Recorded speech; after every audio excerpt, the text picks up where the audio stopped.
Evo, dobar dan svima i vama koji nas pratite putem malih ekrana, kako bi rekli i vama koji ste s nama ovdje uživo. Dobrodošli na konferenciju o digitalnim nomadima. Jako nam je drago što je interes za ovu temu izrazito velik. O ovoj temi priča se puno posljednjih tjedana, tako da se nadamo da ćemo odgovoriti na sva vaša pitanja. Od svih onih možda nekakvih općenitih, kako izgleda običan dan digitalnog nomata i njihov radni život, do ovoga konkretnog pitanja na koje želimo odgovoriti, jesu li digitalni nomadi samo nekakav prolazni trend ili budućnost tržišta rada. Za početak će nam se obratiti Martina Otročak, predsjednica JCI Zagreba, udruge koja je uz Vespa Spaces, u čijim prostorima se nalazimo danas, organizirala cijelu ovu konferenciju. Martina, izvoli.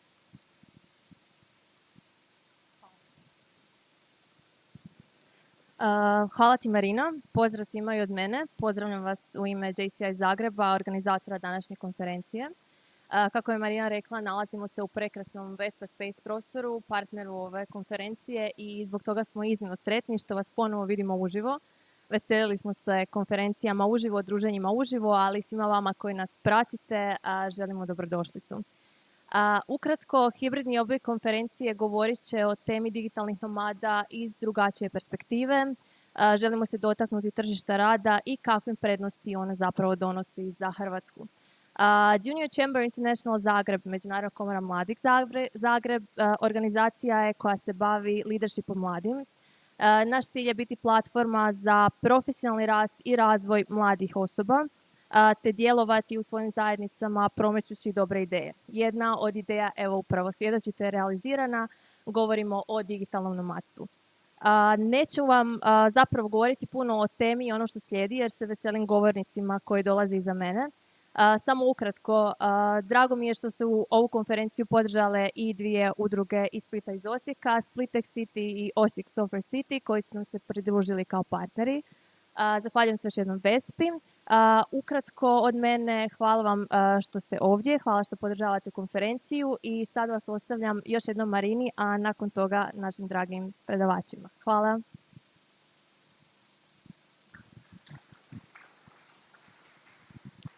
Hvala Martina na predstavljanju JCI Zagreba, a mi ćemo sada i službeno krenuti s prvim dijelom konferencije.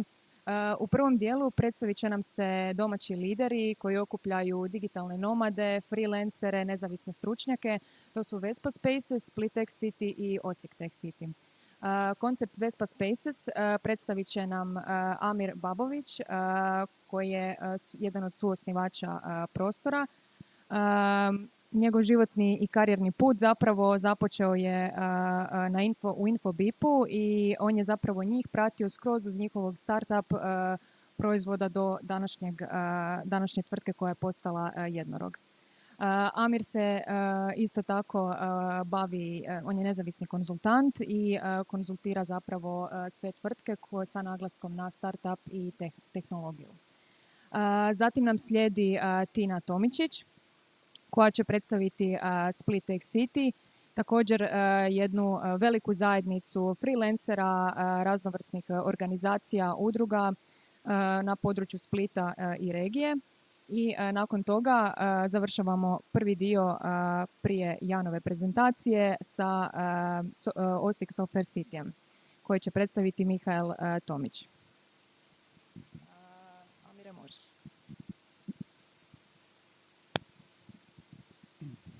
Hvala na odličnom uvodu. Ja bih vas tu ispred Vespa Spaces svih zaposlenika pozdravio i hvala vam što sudjelujete na ovoj konferenciji. Vespa Spaces smo kreirali kao mjesto na kojem se nadamo vidjeti mlade, inovativne firme koje očekuju najbolje iskustvo radnog dana, što naravno uključuje i način kako koriste prostore i kako se tehnologija integrira u prostore. Jedan od primjera što pokušavamo ovdje napraviti je i koncept današnjeg eventa, koji je hibridni event. Znači možete u njemu sudjelovati kako vi na lokaciji ovdje, tako i kolege u drugim sobama, kada je trenutna prostorija popunjena po mjerama, ali isto tako smo prisutni i online. Ovim putem pozdravljam sve koji nam se pridružuju preko interneta. U par riječi, znači Vespa Spaces je trenutno najveći coworking prostor ne samo u Hrvatskoj nego i u ovom dijelu Europe. Nastali smo kao projekt suradnje 5 partnera, svi smo sa nekom tehnološkom pozadinom i ideja koncepta je istražiti nove oblike rada, to je kako rad može biti nešto više od dolaska u ured. Vespa je koncipirana kao jedan omanji kampus gdje osim radnog prostora možete naći sve ostale stvari potrebne kroz radni dan, znači prostore za odmor, kabine za pozive, imamo malu kinodvoranu i isto tako ovaj event prostor od nekih 400 kvadrata koji je na raspolaganju članovima i gostima kao što ste vi danas. Evo, da ne dužim ovoga previše od konferencije, se nadam da ćemo istražiti temu digitalnih nomada i na koji način coworking prostori i ovakvi koncepti mogu podržavati ideju povremenog rada. Nama je to izrazito interesantno.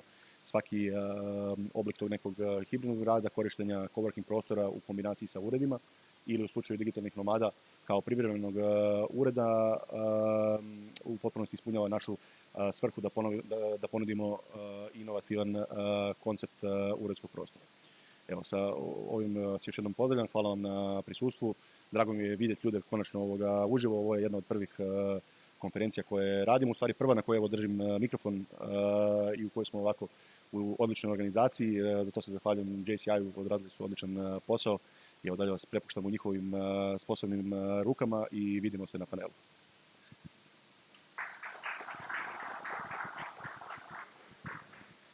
Evo, kao što sam najavila, sad će nam se pridružiti Tina Tomić iz Split Tech City-a. Tako da, Tina. Hvala Marina, hvala svima što ste došli. Stvarno mi je iznimna čast i zadovoljstvo biti ovdje. Hvala JCI Zagreb, hvala Vespa Spaces i evo, donijet ću vam dašak Splita kroz prezentaciju Split Tech City udruge.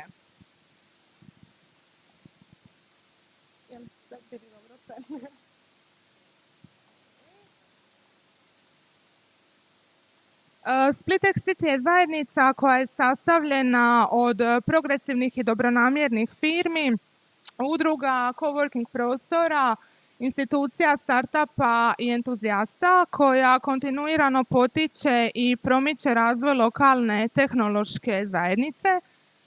Zanimljiva je priča koja stoji iza nastanka udruge. Naime, 2008. godine je predsjednik udruge Toni Trivković pokrenuo prvi Open Coffee Meetup u Splitu i to u vrijeme kada za pojam meetupa zapravo nitko nije niti čuo. Zajednica nije bila dovoljno dobro povezana, informacije nisu kolale brzinom kojom su trebale i ljudi su većinom bili zatvoreni nekako u svoje čahure i nije postala ta kultura dijeljenja znanja i informacija. 2008. godine su meetupi izgledali ovako. Znači 10-ak najbližih prijatelja i ljudi koji su podržavali ideju.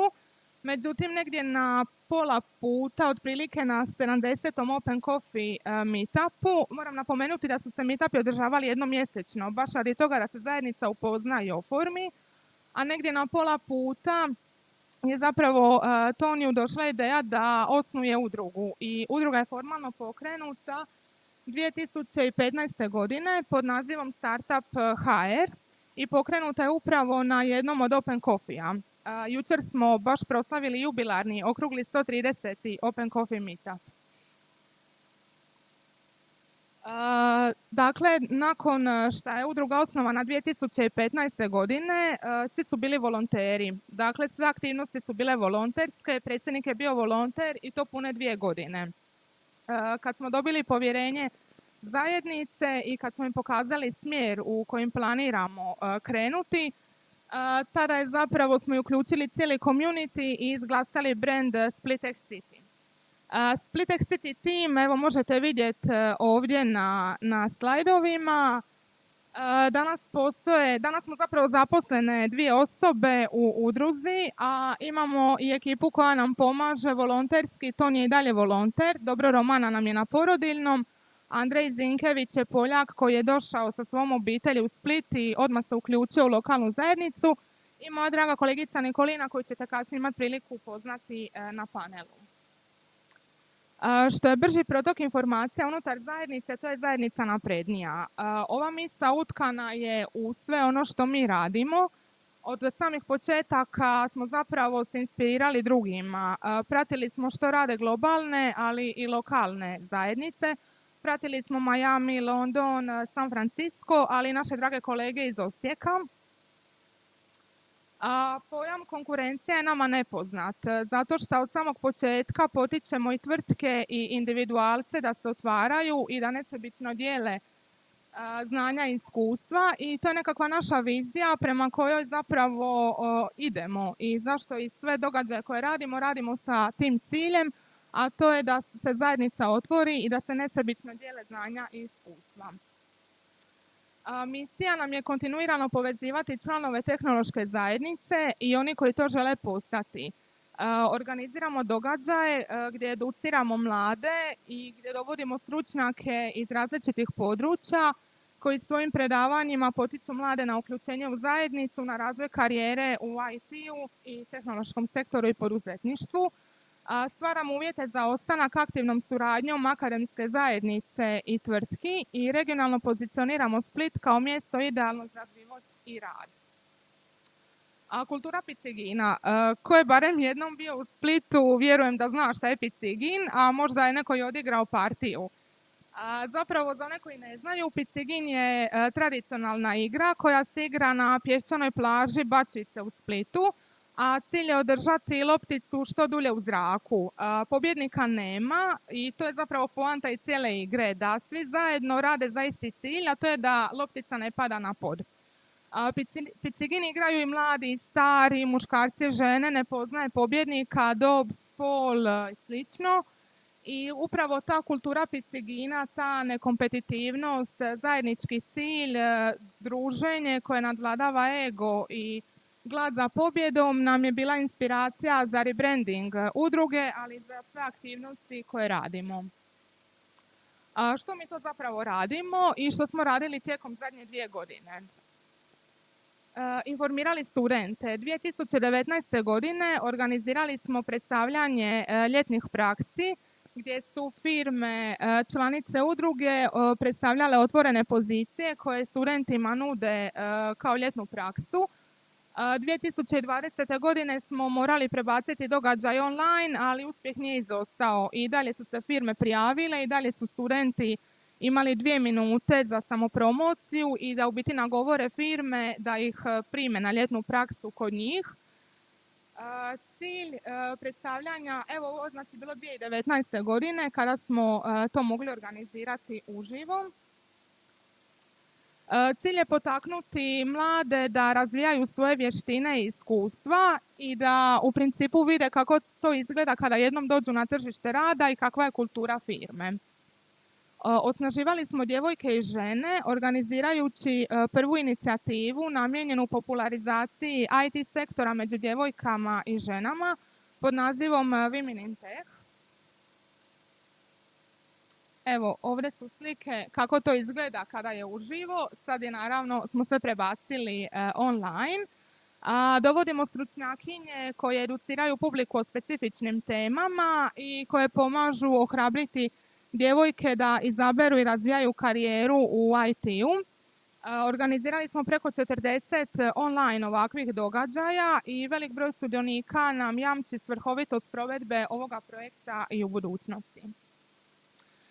Naravno, na Women in Tech meetupima ovdje nije vidljivo, ali često nam se pridruže i muškarci, tako da nismo isključivi. Women in Tech može biti Men in Tech slobodno.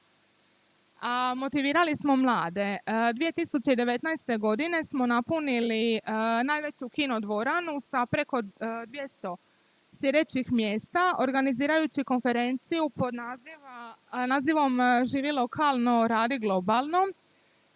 Cilj konferencije je bio potaknuti mlade da ostanu u Splitu. Znači da i nije samo metropola i nije samo inozemstvo jamstvo uspjeha, već se može i u Splitu.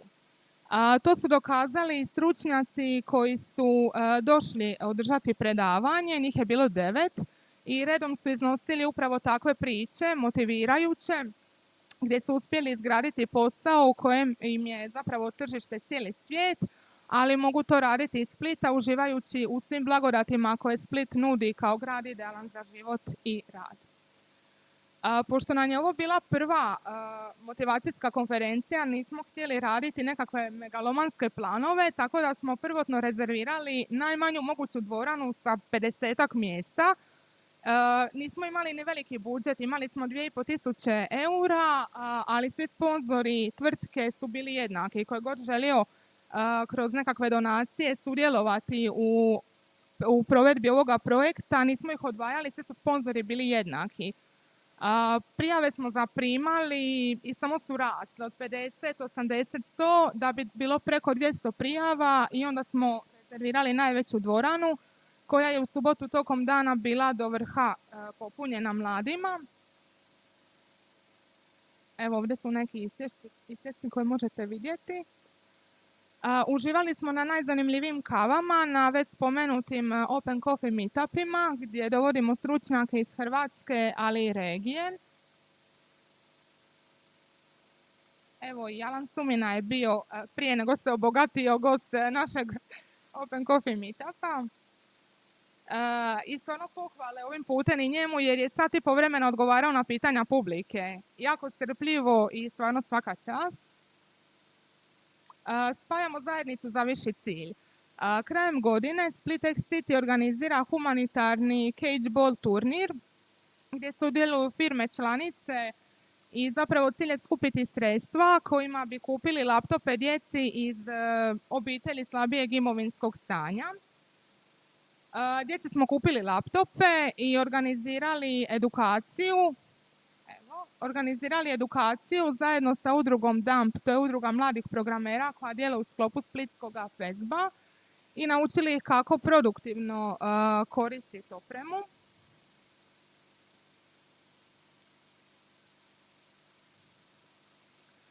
Dolazimo do 2020. godine, vrlo izazovna godina.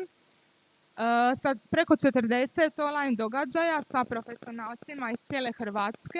Obuhvatili smo različite teme, bilo je dizajna, marketinga, poduzetništva, osobnog razvoja.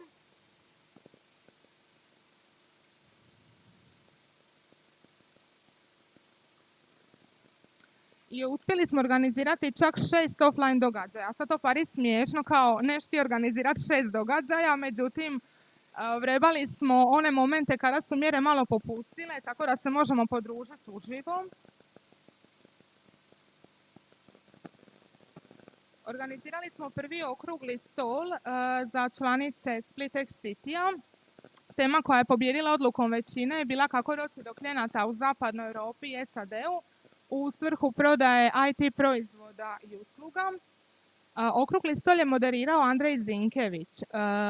To je u prezentaciji na početku spomenuti Poljak koji je sa obitelji doselio u Split i koji je u 1,5 godina naučio jezik, stekao hrpu prijatelja, uključio se u zajednicu i stvarno nesebično nam stoji na raspolaganju što se tiče pomoći oko organiziranja događaja, marketinških savjeta i sl.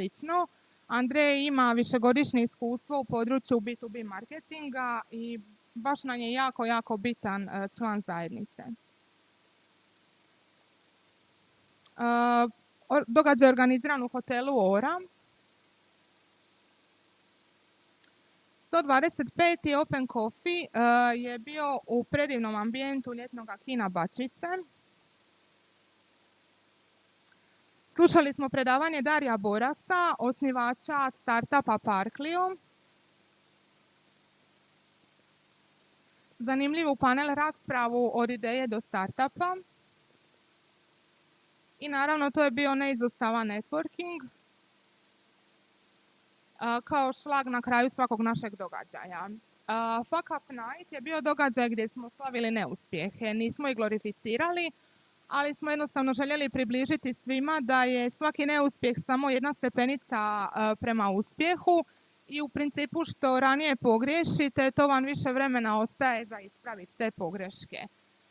Paneliste smo ovako izložili i natjerali ih da nam pričaju o što su god falivali u svojoj karijeri, gdje su ih ti neuspjesi doveli i što su iz njih naučili.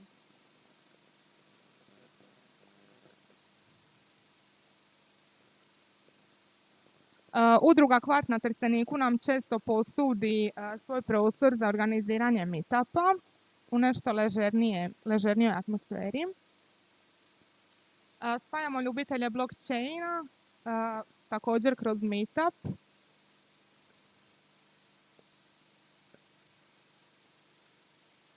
informiramo studente o prilikama u zajednici. Ovo je konkretno bio preko Zoom platforme organizirano predstavljanje ljetnih praksi.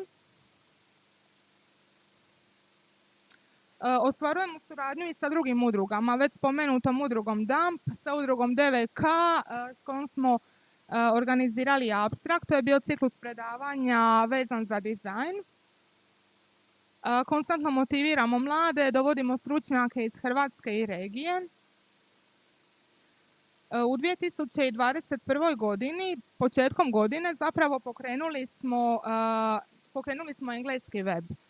Glavni cilj pokretanja engleskog weba je bio promovirati lokalnu zajednicu globalno i omogućiti svima onima koji planiraju doći i trajno preseliti u Hrvatsku da na jednom mjestu dobiju sve potrebne informacije.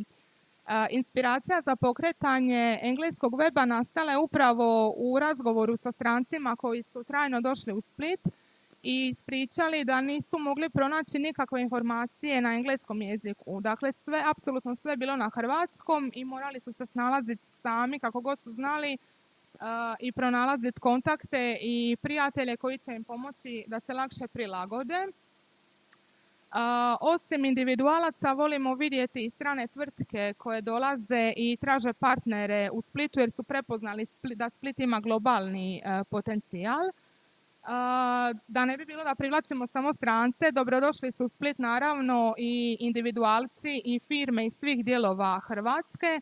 Njih također profiliramo, pomažemo im da se bolje uklope u zajednicu, organiziramo događaje gdje oni mogu kroz svoje predavanje iznijeti nekakav svoj know-how, ali isto tako ponosni smo i na lokalne tvrtke koje zapošljavaju strance, pa konkretno imamo firmu Include koja se nalazi u Solinu, malo mjesto pokraj Splita. Firma Include u svom timu ima curu iz Kazahstana, ima dečke iz Italije i Francuske koji su jako dobro prihvaćeni u Splitu, u firmi, oduševljeni su Splitom i naravno da smo ih pitali što ih je potaklo da uopće dođu tu i kako su se prilagodili. Odgovore koje smo dobili bili su da je Split izvrsno povezan sa svim drugim gradovima u Europi, pruža savršen balans privatnog i poslovnog života. Dakle, sve stigneš uživati u malim stvarima, popiti kavu sa prijateljima, ali isto tako i odraditi posao. U Splitu je sve pomalo i bez puno priše, sve ćemo napraviti, ali onako nekakvim svojim tempom, što je zapravo dosta specifično u odnosu na nekakve puno veće, pa čak i evo konkretno Zagreb, gdje smo trenutno, koji je dosta onako užurban i ubrzan i totalno je nekako drugačiji taj mindset kod ljudi. Bez obzira da li je digitalno nomadstvo samo trend ili budućnost tržišta rada, mi nastavljamo promovirati Split kao savršenu destinaciju za život i poslovanje, ali isto tako ga želimo i pozicionirati kao tehnološki hub gdje vlada nesebičnost u dijeljenju znanja i informacija. Evo ga, to bi bilo to.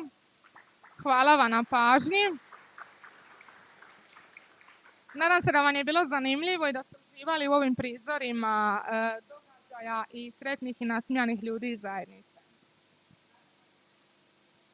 Da, tako je.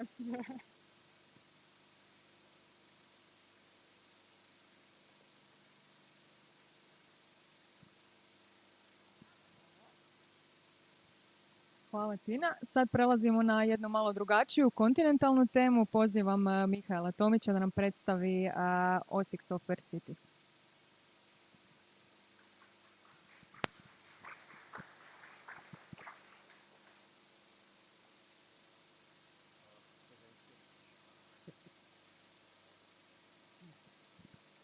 Pozdrav svima i hoćemo hrvatski, engleski.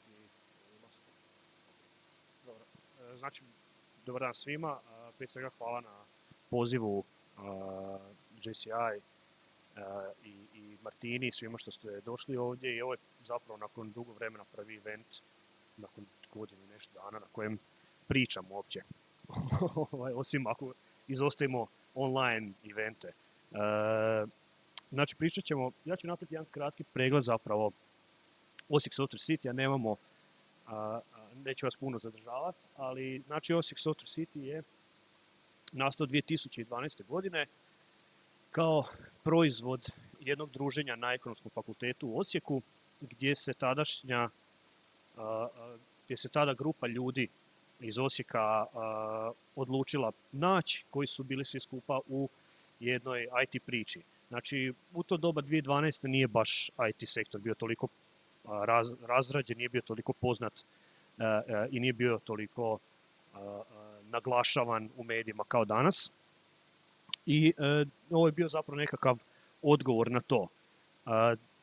Nedugo nakon tog inicijalnog sastanka na fakultetu, nekoliko predstavnika, znači firmi i vlasnika firmi koji su se znali i privatno i poslovno su odlučili napraviti udrugu koja se zove Osijek Software City i to su učinili. Znači, postavili su za ciljeve udruge stvari koje zapravo i dan danas imamo kao viziju i kao misiju nečega što nas gura i što nas tjera da idemo naprijed.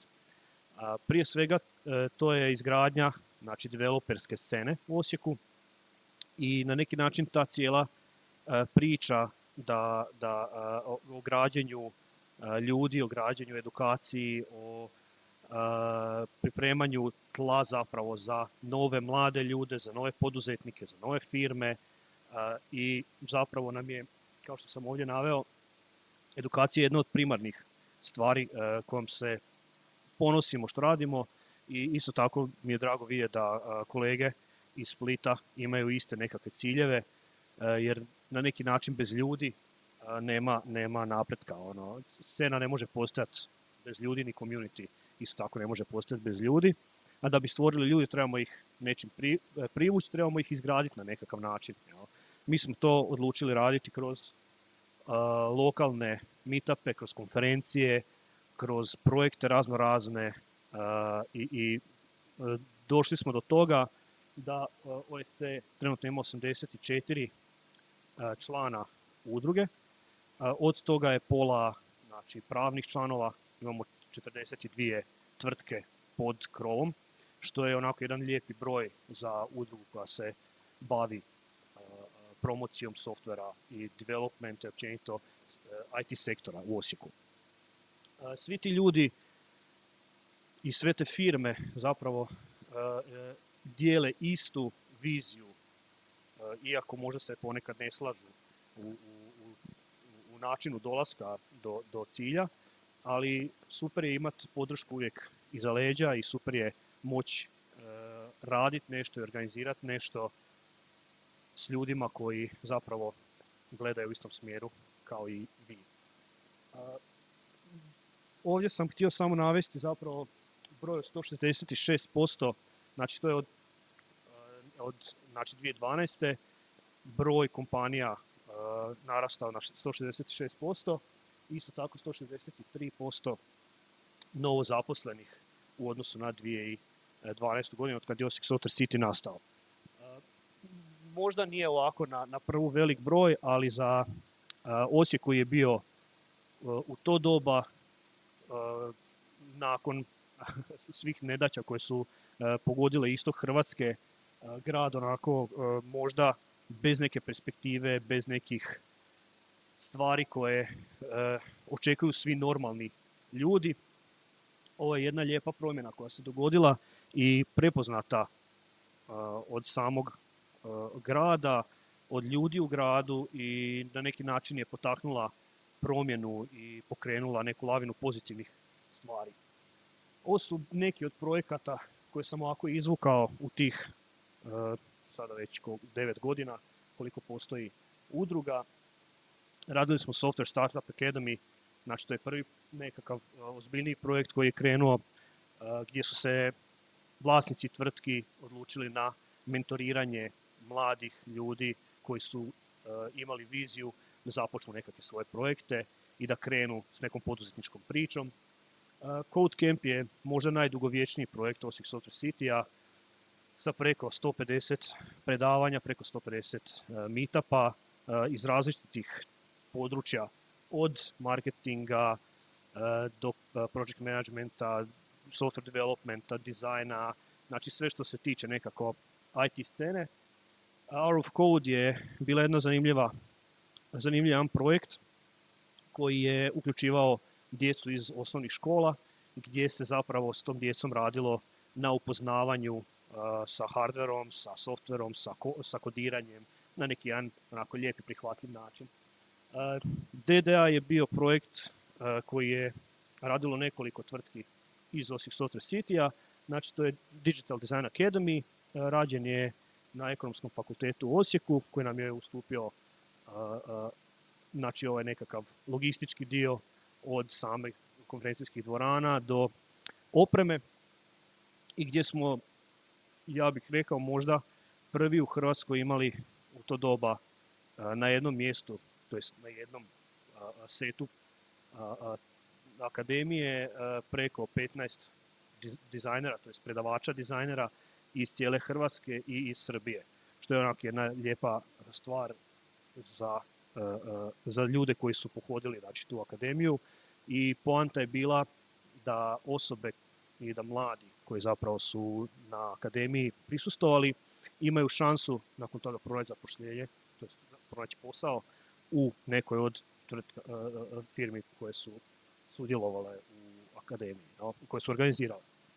Code Club je bio opet sa srednjoškolcima gdje se isto ta neka stvar odvijala, znači učili su ih razni mentori o software developmentu, o raznim tehnologijama koje su danas dostupne. Dio je jedna onako lokalna osječka dizajn priča, znači jedna inicijativa koja je pokrenuta od grupe dizajnera iz Osijeka, znači ne nužno iz firmi, već kao individualci koji su počeli sa meetupima, znači u pretprošle godine i malo naravno je COVID sve to usporio.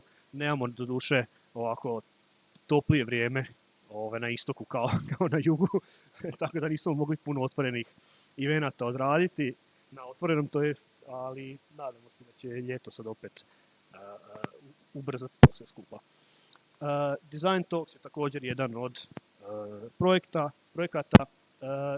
Digital design, to jest dizajn digitalnih interakcija, je nešto što je jedan od zadnjih projekata koji smo radili i to je rađeno u sklopu, znači to je modul pri diplomskom studiju na Akademiji za dizajn i umjetnost i marketing u Osijeku, to jest kulturu, ispričavam se, Akademija za umjetnost i kulturu u Osijeku, znači fakultet s kojim smo napravili na tom diplomskom studiju njihovom jedan modul u koji smo uključili osječke IT tvrtke koje imaju naravno dodira s dizajnom, koja se konkretno tiče digitalnog dizajna i te osobe, to ti studenti su trenutno na praksi u osječkim tvrtkama koje sudjeluju na projektu. Imamo sad tu raznih stvari. Cool and Days možda je netko bio, možda je netko čuo, znači jedna od većih konferencija u našem dijelu, preko znači 500, 700, 800 ljudi, ovisi o godini. Velika konferencija, onako jedna slow down opcija za sve koji su bili, sa puno zanimljivih predavanja, puno 8-9 trekova različitih, od PM-a, dizajna, developmenta, backenda, frontenda, svega, znači unutra ima. I jedna lijepa priča, znači na after partijima, kogod je bio, jako se lijepo proveo. Ovo je određeni dio, znači još akademija koje su se radile. Maker Fair je bio jedan projekt, to jest sajam koji smo organizirali, znači to je licenca od Maker Faira iz SAD-a i to je DIY festival zapravo robotike, tehnologije i zanimljivih stvari koje ljudi sami izrađuju.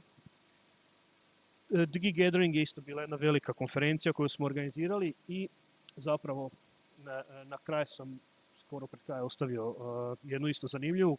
Kolegica je iz Splita spomenula osnaživanje djevojaka, znači Kittens je projekt koji upravo služi za to, gdje su cure i dečki iz udruge išli po regiji i znači od Osijeka, Vukovara, ne znam, Virovitice i tako dalje i održavali radionice sa mladim djevojkama, curama iz srednjih škola i upoznavali ih na neki način sa tehnologijom koja se danas može koristiti pri izradi nekih, znači robotike ili IoT ili tako nešto slično. I zadnji za projekt koji sam ostavio je IT park. Znači to je nešto što je posljednje na programu i 25.000 četvornih metara je IT park veličine. Znači IT park kao ideja je počeo 2015. godine i 3 godine smo imali, blago ću ovako reći, birokratskih problema sa određenim institucijama, ali na kraju uz sav trud, muku i bol i jad uspjeli smo dobiti na kraju tu parcelu i trenutno se u njoj gradi jedna zgrada.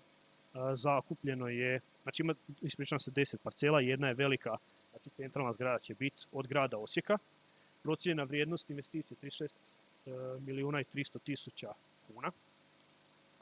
Znači ovo što iza vidite je sad početak gradnje, sad je već tu i cesta, sad su tu već infrastruktura riješena, riješene su stvari vezane uz brzi internet i tako da je sve znači što je potrebno da bi jedan IT park imao u komadu.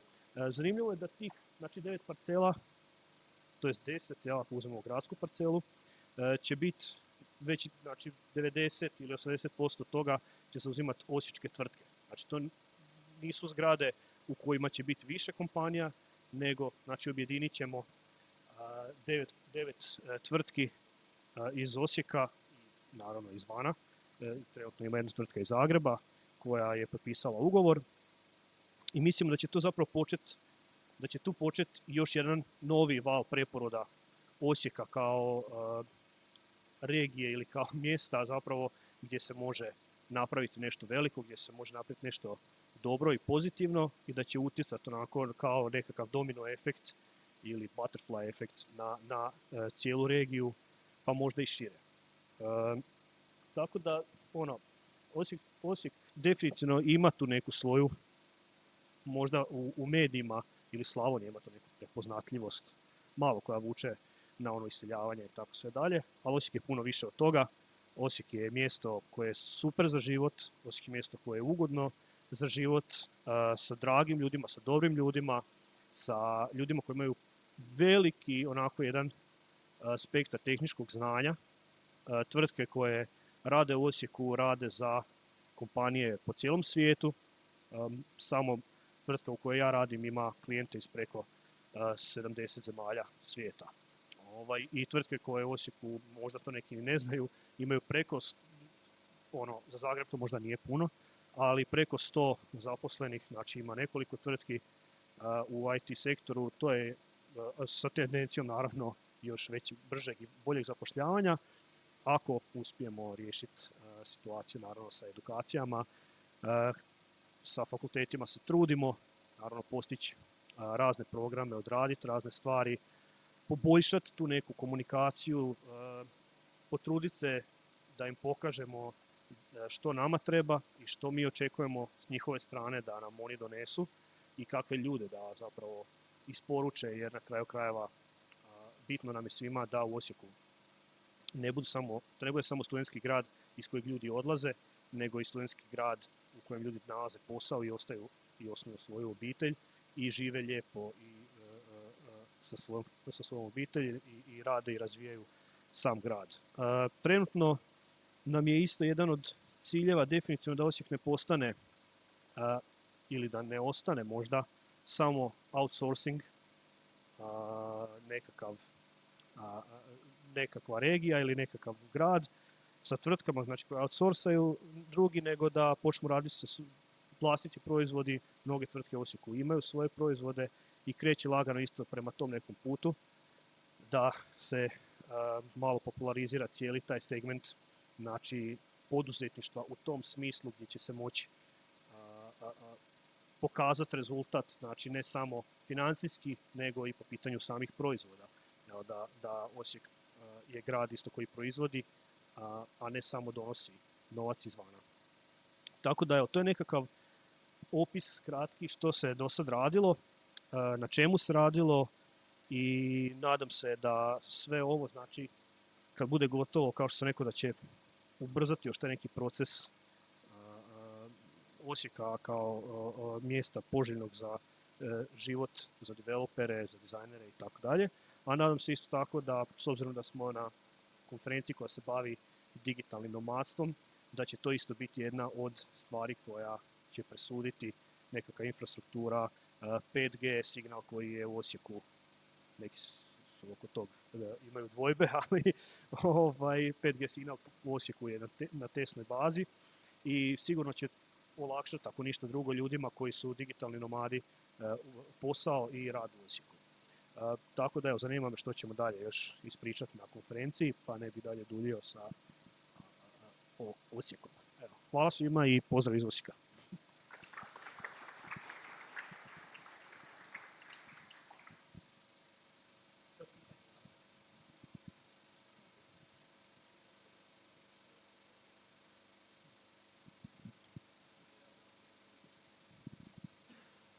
U smislu financijskih poticaja ili u smislu poticaja? Pa do sad je zapravo nismo imali nekih velikih uopće ni upita od strane nekakvih nomada, jer kao što smo danas komentirali, većinom se spominje Split u kontekstu digitalnog nomadstva i more. Čak i kad gledao sam nekakve priloge o digitalnim nomadima i o tome kako je li Hrvatska znači neka perspektivna zemlja za digitalne nomade i većinom je tu snimana obala, Istra, ne znam i tako dalje. Tako da s te strane nismo se još, možda ne bih rekao baš pripremili za digitalne nomade, ali mislim da imaju sve što trebaju ako dođu u Osijek. Svakako će biti jeftinije nego na moru. Infrastruktura postoje coworking prostori, grade se, kao što vidite, nove zgrade, grade se novi hubovi, novi znači isto coworking prostori, specijalizirani, u ovom slučaju za IT sektor.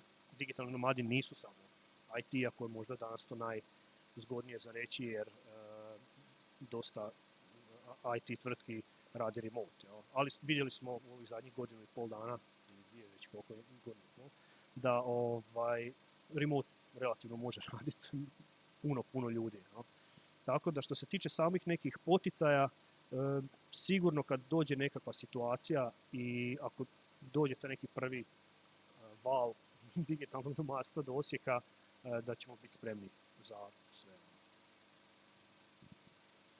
Ako je zadovoljavamo.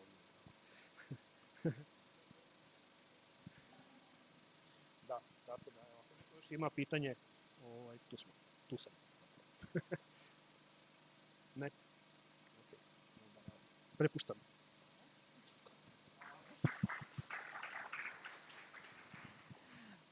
Hvala na ovim lijepim izlaganjima.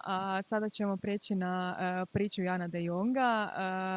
Jan je, osim što je osnovao udrugu za digitalne nomade u Hrvatskoj, on je također i osnivač M+ grupe, koja je vodeća regionalna grupa za outsourcing. Također je i osnivač Webpower Adrie, vodeće regionalne tvrtke za email marketing. Jan, the floor is yours.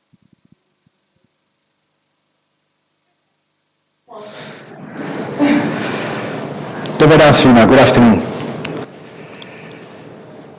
As a boy, I always wanted to move to the United States and to start living the American dream.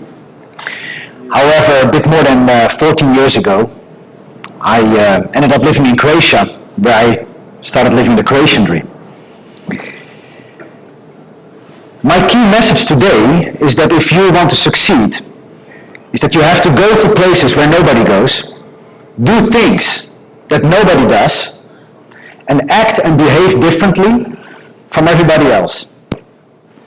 Now, I could be standing here and give you textbook examples on what that means or how to do that, but what I would rather do is take you with me on my journey on how I moved from the Netherlands to Croatia, started living the Croatian dream, and how I even managed to change 2 laws in Croatia by acting and behaving differently from everybody else.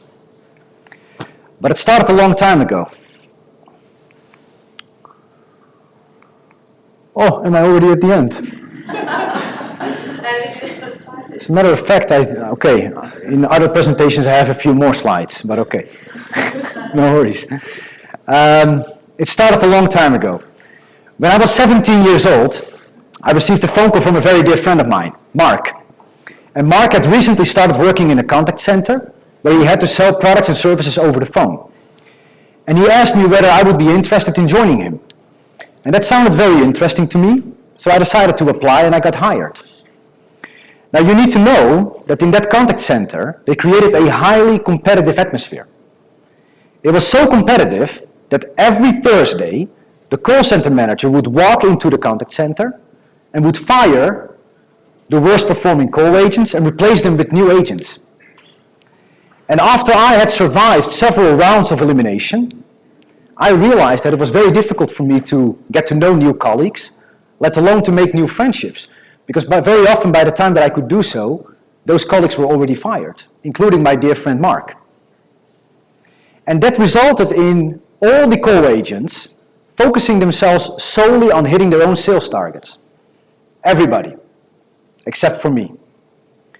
What I decided to do instead is I wrote down my call script and I gave that to all the other call agents, and I was teaching them what they can do to improve their sales pitch, so they can also hit their sales targets, so they could also avoid getting fired during the next round of elimination. And my efforts were recognized by the management and awarded with several promotions. And by the time that I was 21 years old, I was operationally in charge of running a contact center that employed more than 200 people.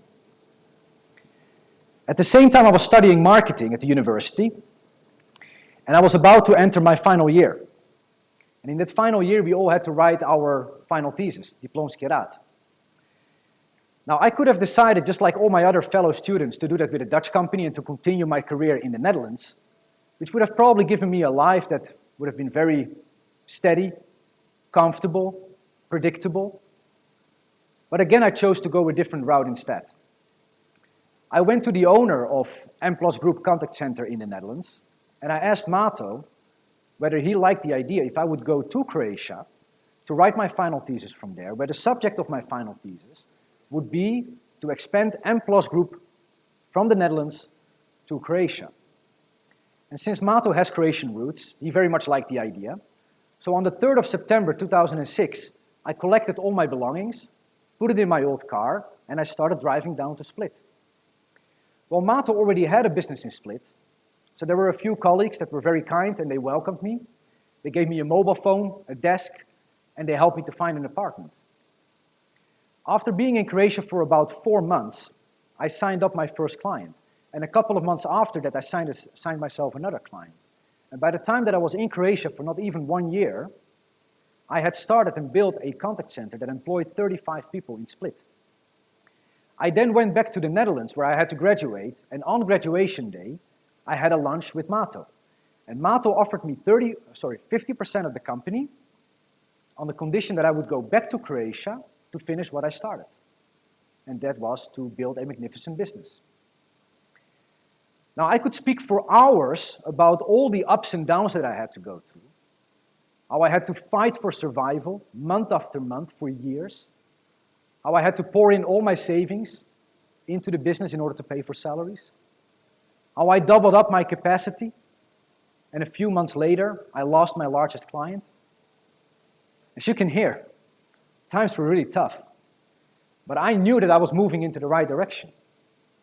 Year on year, I was doubling my revenues, and fast forward 9 years later, the company I had founded employed more than 400 people. And then, I got an offer to sell my business. I knew that by accepting an offer like this, that this would lead me straight back into discomfort. I would have to start all over again from scratch. I would have to reinvent myself. And at that moment, I didn't even know what I was going to do next. I decided to accept that offer, and the reason why I was at ease with that decision was because over the years I had learned some valuable lessons. Each time that I would put myself in uncomfortable situations, I would get to meet new people and learn new things. I would get to discover new places. And I would get to create something of value. And I realized that that is what makes me happy and gives me purpose.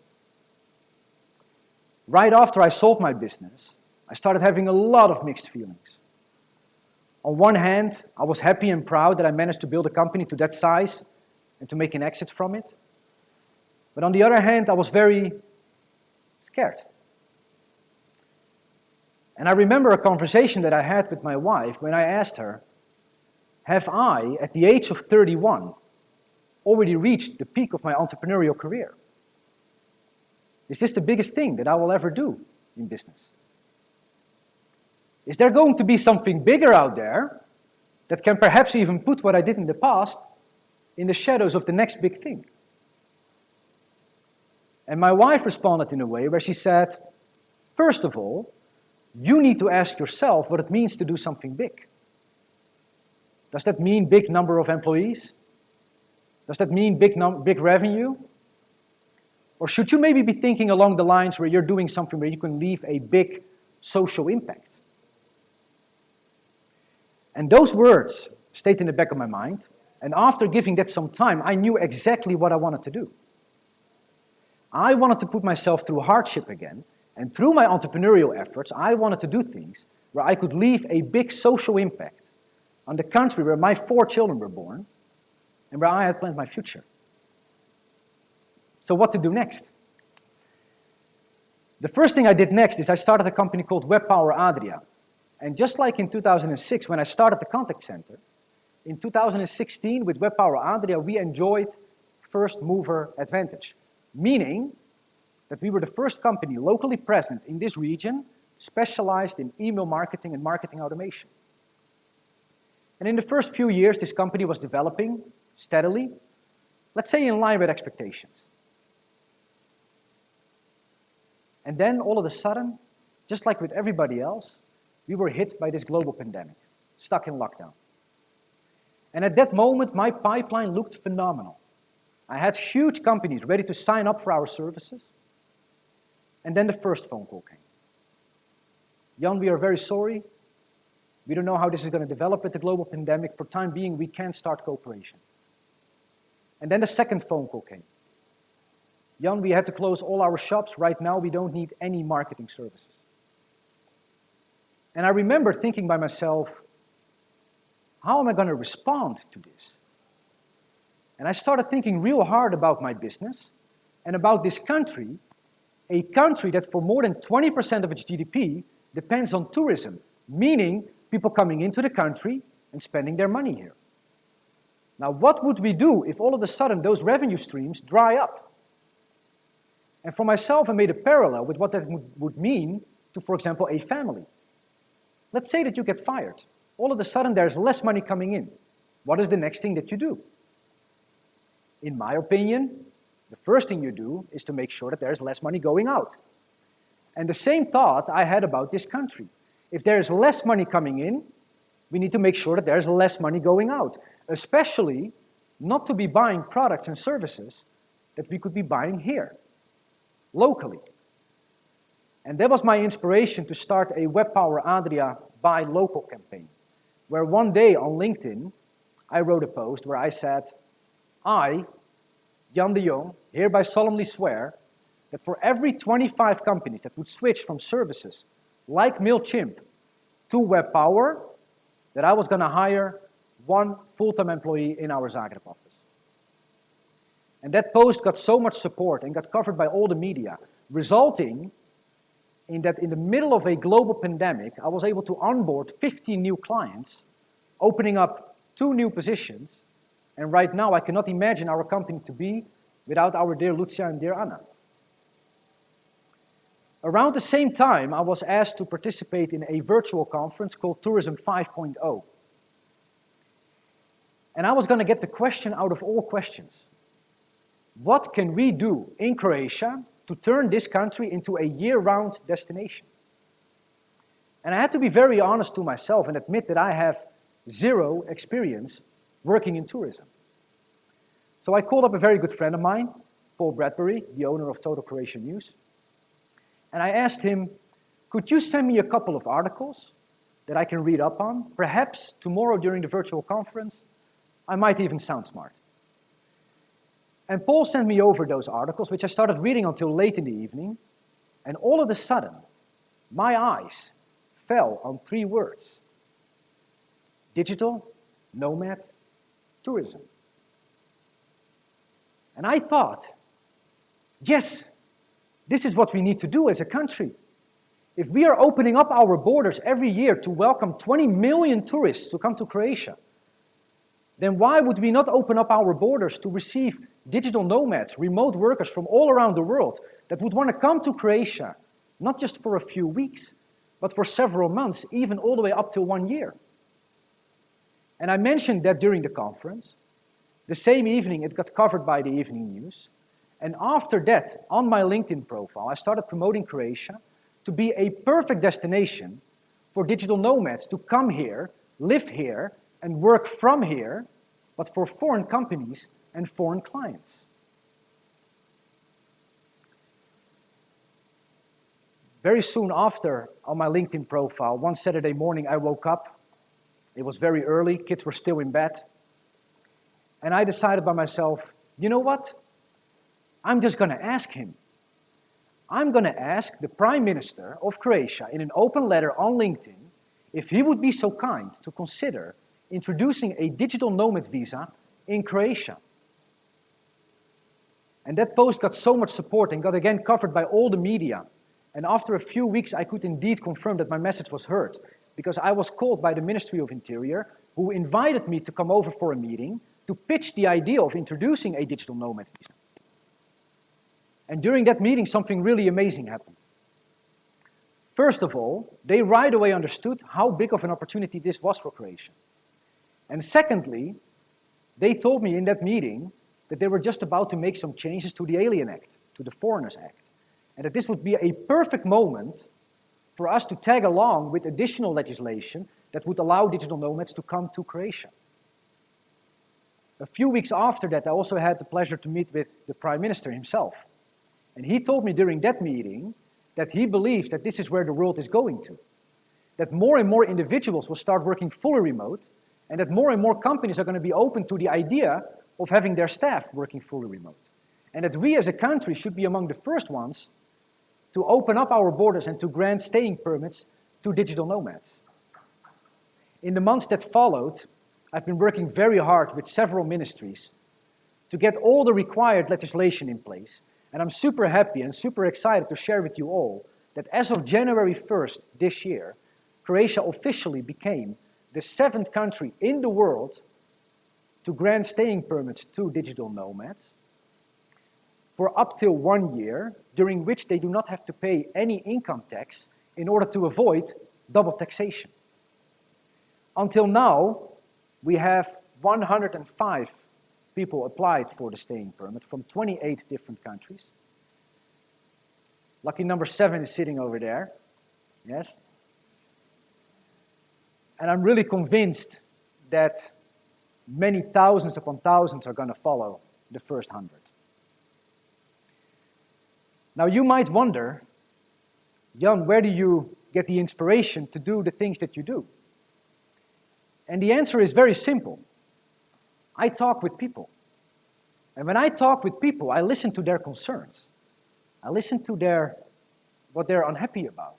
And I listen to what they believe we should improve or even start in this country. It is those people that open up my eyes and show me opportunity. It's often not the experts that will fix problems. Otherwise, they would have already done so. It's the people that are impacted the most by the problem that will eventually step up and start fixing things. Now, like I said, I talk with people. And when I talk with people in this country, there's always one subject that we speak very passionately about. And that subject is food. But when we speak about food, it's those people that tell me that we as a country are missing out on a great opportunity, which is that we should be exporting more. We should be feeding Europe, they tell me. Well, unfortunately, the reality is different. Way in the past, before I moved to this country, Croatia produced enough food to feed an entire region. Today, sadly, Croatia is not producing enough food to feed its own people. And after that had been frustrating me long enough, I decided that it had to be me to step up.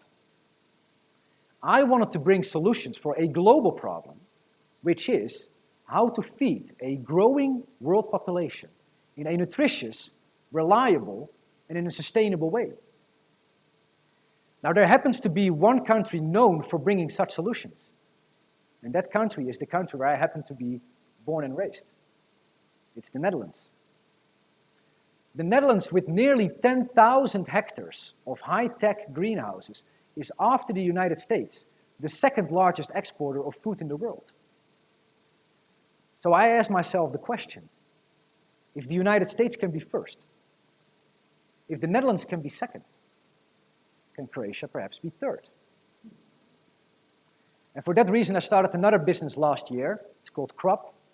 And with Crop, we plan to introduce the high-tech greenhouse technology from the Netherlands to Croatia. And it is our mission to make sure that Croatia becomes less dependent on importing food, and that ultimately that we can help turn Croatia back into an exporting nation again, like it once was. Now, I'm super excited to share with you all that we have recently decided upon the first location where we will be building our first greenhouse. It will be a greenhouse of 6 hectares, an investment of nearly 18 million euros, where we will be employing nearly 100 people, where we would be growing tomatoes. Now, before I leave this stage, there's one other subject that I just want to touch on. And that is that I personally believe that Croatia has all the ingredients to offer its citizens among the highest standards of living in Europe. And I turn it into my own personal mission, that through my entrepreneurial efforts, I can help prepare Croatia for the next generation. So that my children and your children don't have to move abroad to rainy countries to find their happiness and opportunities, but that they can find it right here in Croatia. And if that means that we have to go to places where nobody goes and do things that nobody does and act and behave differently from everybody else, then I say, let's do it. Thank you so much.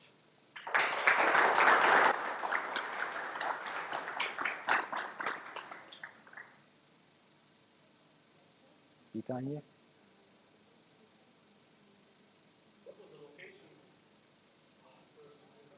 Still a bit of a secret. It's still a bit of a secret. Yeah. But we have signed a letter of intent with the biomass plant from which we would be taking the hot water. And we shall also be building a solar plant over there, so it's going to be focused on being fully sustainable. We're talking with local municipalities there and mayor, the Župan, so it's looking really very good. Right now I'm talking with Dutch Agriculture Investment Fund that is prepared to make the first investment into our company here in Croatia. So this year will be the first year that we will start? Well, once the money is in, then we need about 1 year to build the greenhouse. And after that, it takes another 3 months before the plants are actually producing tomatoes. So if everything is going according to plan, middle of 2023, I would say, we can have the first tomatoes. Yeah. So the process is how much the beginning itself. So for example, if you have 3 months to produce, so can you also discontinue using the same? We would be producing throughout the whole year because we're actually using the grow lights. So we would actually be the first greenhouse in Croatia that uses grow lights so that we can also have winter production, because right now Croatia has no winter production. If you go to Consum, the only thing you will find is Spanish and Dutch tomatoes. Yeah. In the back.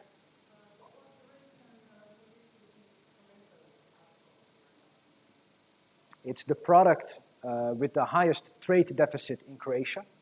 So we are importing the most of that product and we're exporting the least. On top of that, it's a product that has a relatively easy learning curve to produce. Let me put it differently. It's from all the vegetables, it's probably the easiest not to mess up with tomatoes. So other crops, let's say, are more complicated than tomatoes.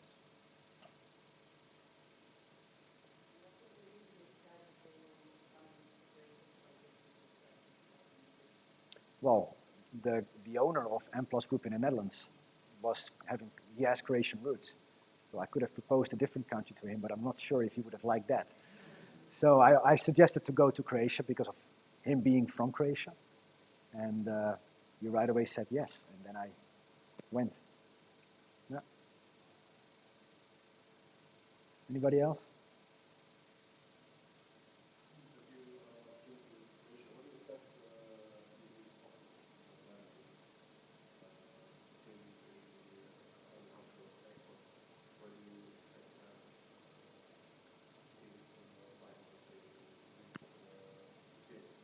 To scale it.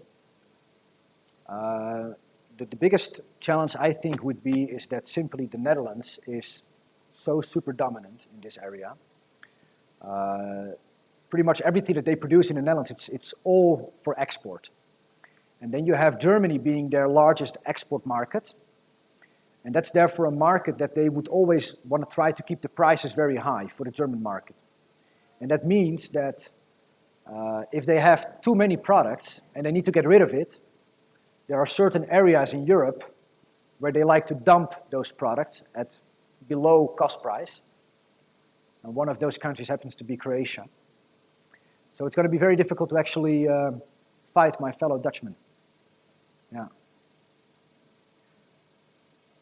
Other than that, I think that Croatia is geographically a really great location. We are surrounded with a lot of capital cities. There's a lot of people living in this area. And right now they're getting most of their fruits and vegetables. They're getting it from the Netherlands, Spain. So we are saving on transport. The land here is relatively cheap compared to Western Europe. Labor, obviously, is cheaper than in the Netherlands. And then there's a lot of EU funding available for making such big capital investments. So that can also really help investors. I mean, none of this is easy, but we will do it. Yeah.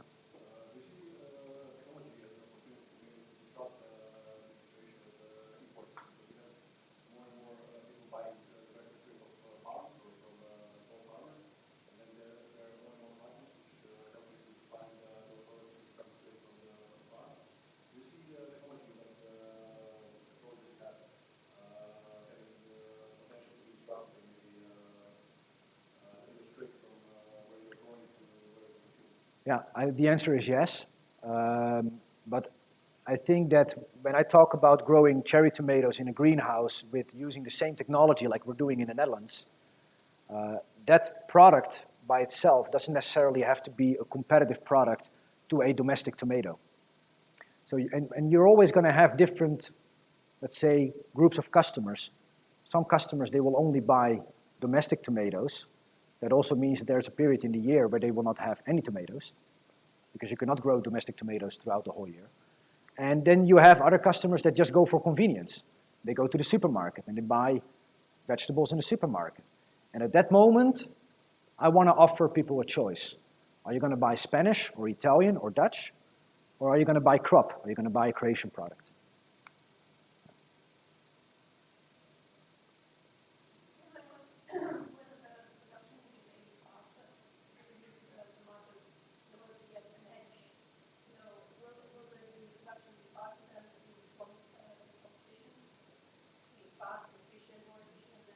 Definitely. The reason why we invest almost 18 million euros in technology is because we want to have a higher yield per square meter. Yeah, so the answer is yes, we are producing faster. Also because we are using the grow lights. So just a couple of hours before the sun goes up, we will already turn on the lights to make the plants believe that it's already day. And by the time that they're going to bed, when the sun goes down, we turn on the lights again to let them believe that the day is actually longer. So in that way, they have more time to grow, actually. And then, of course, giving the right amount of water at the right time. Yeah.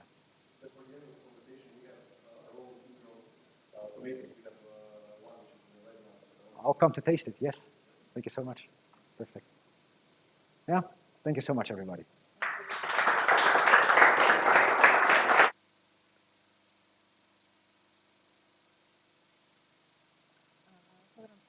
pauza, pa se vidimo za 15